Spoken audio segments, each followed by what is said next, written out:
Thank you to the Society for the invitation to give this talk. My talk today will be on patients with poor left ventricle.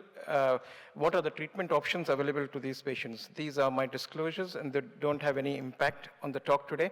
Now, at the very outset, let me say that there is no such thing as CABG is best or PCI is best. All three treatment options are available for all patients, and it is basically we have to individualize the treatment for the particular patient depending upon all the other characteristics of that patient. So heart failure is quite a common condition. About 1 million patients in the UK have that diagnosis, and 200,000 new diagnoses are made every year. And coronary artery disease is the commonest cause of heart failure. And all these patients have these three treatment options, and let's look at the evidence that supports CABG as a treatment option. I'll discuss two trials today here, the STITCH trial and the REVIVE trial. The STITCH trial was a trial of surgical treatment in patients with ischemic heart failure. They randomized 1,200 patients, and the inclusion criteria was, their definition of patients with poor left ventricle was an ejection fraction of less than 35%. These 1,200 patients were randomized to receive either optimal medical therapy or CABG with optimal medical therapy. And the surgeons who participated in this trial were all very experienced surgeons. They had to have done at least 25 procedures in patients with poor ejection fraction, a low ejection fraction, and had to have a mortality rate of less than 5%. If patients had a concomitant aortic valve disease, they were not eligible to take part, be a part of the study, but mitral surgery was allowed, and about 11% of these patients had concomitant mitral surgery.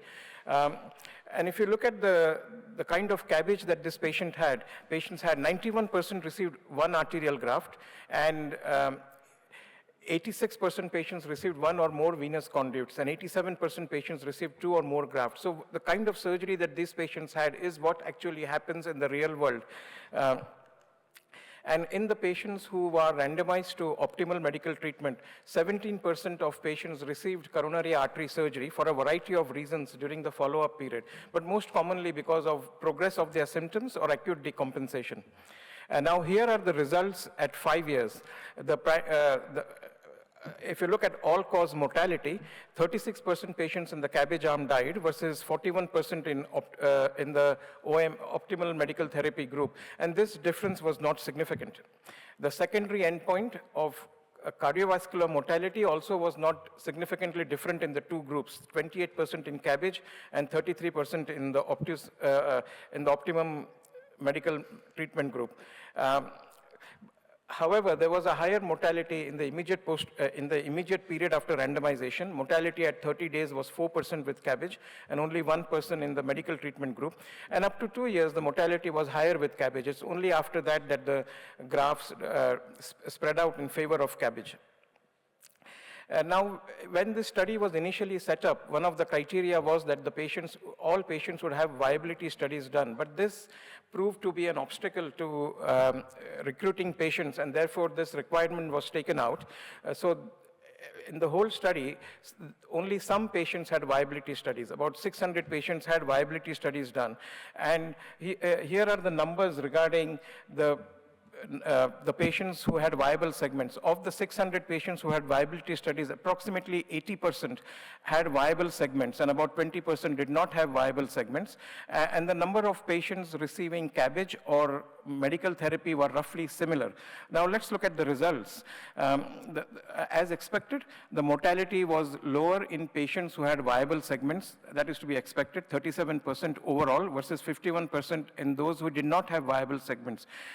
But if you look at the mortality between medical treatment and CABG, even though the mortality appears to be lower in patients who had coronary surgery, once you adjust these numbers for other prognostic variables, there was no correlation.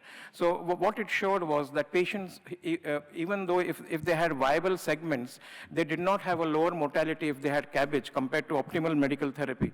And basically, there was no correlation between myocardial viability and study group assignment. The thinking was that assessment of viability alone should not be the deciding factor in selecting treatment strategies. There are some patients who have non-viable segments also who can benefit with coronary artery surgery. This is, now the STITCH trial was extended for another 5 years. The patients were followed up for 10 years in total. And at 10 years, the all-cause mortality was 59% in the CABG group and 66% in the medical therapy group.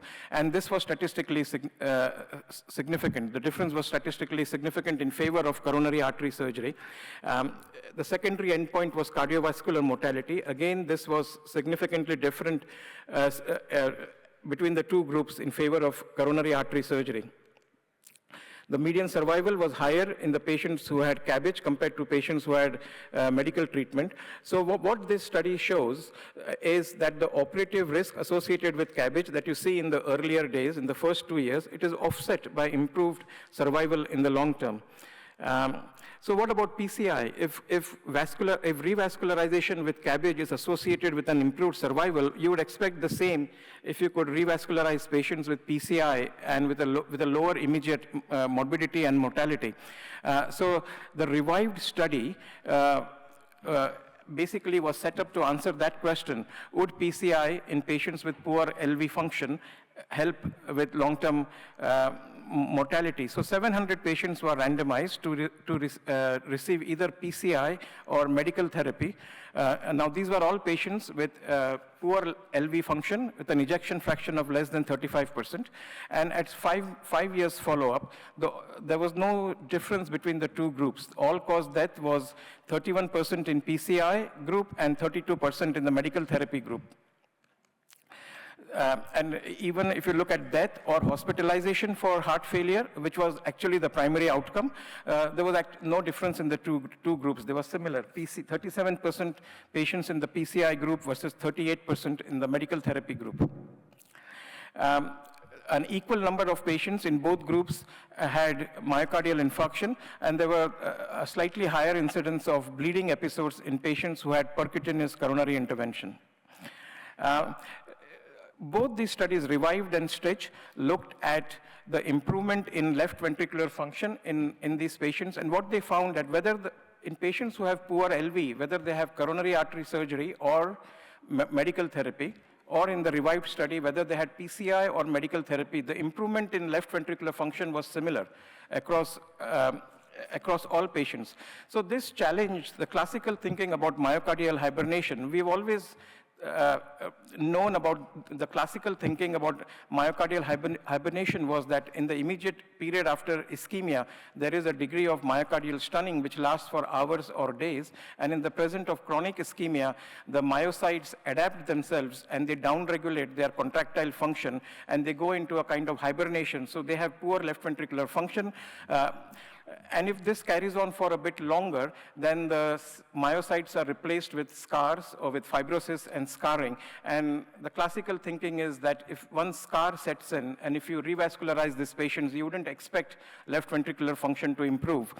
So these two studies, the Revived study and STITCH study, have challenged the classical thinking that it may not entirely be true.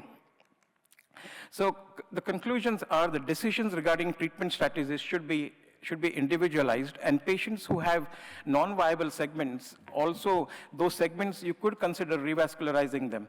But before we start offering CABG to all patients, we must understand that patients with poor left ventricular function are a high-risk cohort. They may have many comorbidities, and some may not be suitable for surgery. However, and so across all comers in the UK, the mortality after CABG is between 1 and 1.5%. But if you look at patients with poor left ventricular function, their mortality is between 3 and 5%. So if CABG is possible, and if a surgeon can offer CABG with acceptable risks, then CABG should be offered to the patient. And because in the long term, there is potential for survival benefit in these patients with poor left ventricular function.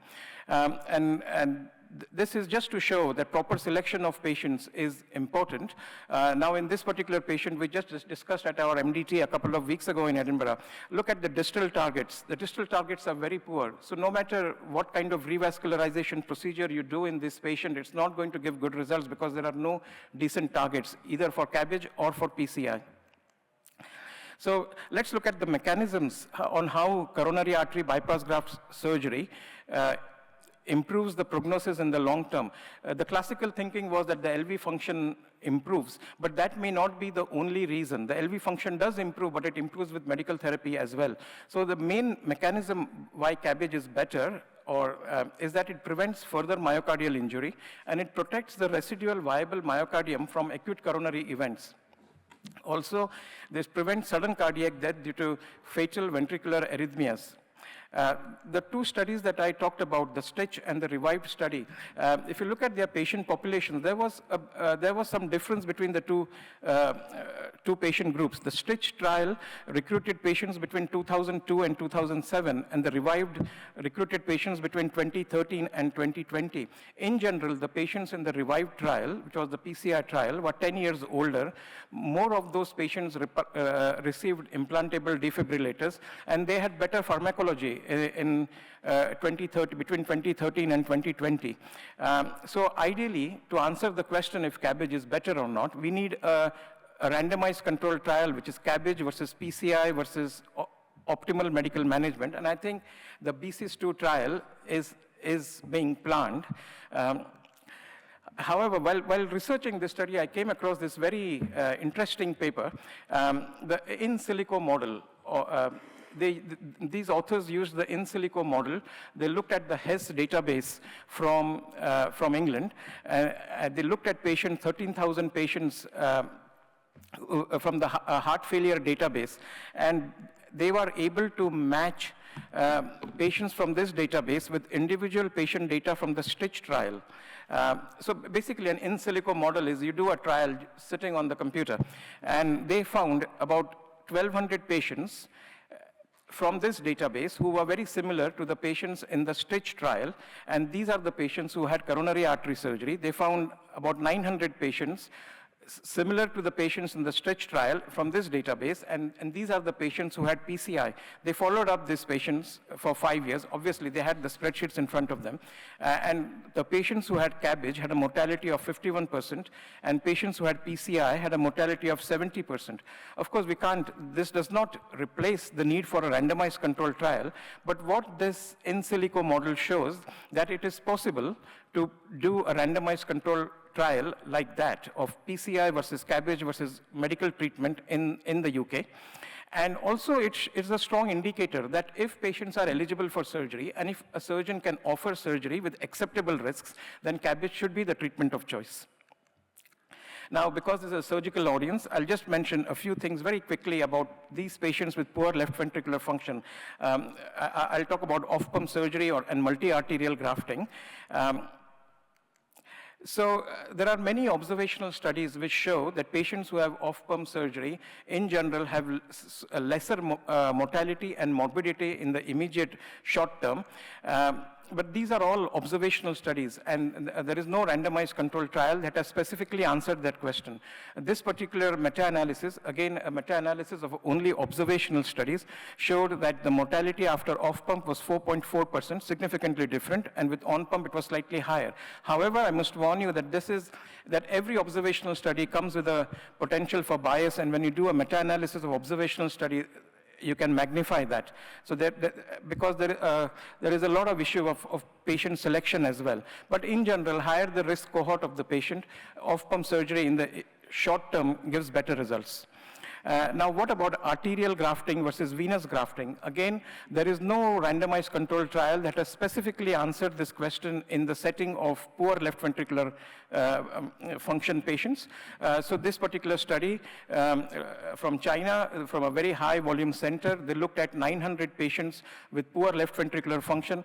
About a third of them had multi-arterial grafting and 2/3 had single artery grafting. What they found was in the immediate and the intermediate term, patients who had multi-arterial grafting had better results with mortality as well as coronary events. And over the long term, the results were about similar. Nearer home, this study from Liverpool looked at 1,000 patients over a period of 10 years who had poor left ventricular function, and they looked at patients who had total arterial grafting, patients who had lima and 2 veins, and patients who had only venous grafting. What they found was in the short term, patients who had venous grafting had a higher mortality compared to patients who had either multi-arterial grafting or lima plus 2 veins.